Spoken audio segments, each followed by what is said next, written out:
साताऱ्यातील बोरखळ गावचे सुपुत्र कपिल नलावडे यांची यूपीएससी परीक्षेत क्लास 1 अधिकारी म्हणून निवड झाल्याबद्दल वडूद गावामध्ये त्यांची जंगी मिरवणुकीला बोरखळ ग्रामस्थ मित्रपरिवार उपस्थित। साताऱ्यातील बोरखळ गावचे सुपुत्र कपिल लक्ष्मण नलावडे यांची केंद्रीय लोकसेवा आयोग यूपीएससी परीक्षेत रँक 662 मध्ये भरघोस यश मिळवून क्लास 1 अधिकारी म्हणून निवड झाल्याबद्दल साताऱ्यातील वडूद गावामध्ये कपिल नलावडे यांची जंगी मिरवणूक काढण्यात आली।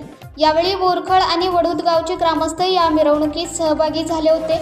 यावेळी प्रत्यक्ष भेट देऊन ग्रामस्थ आणि मित्रपरिवाराने त्यांचे अभिनंदन केले।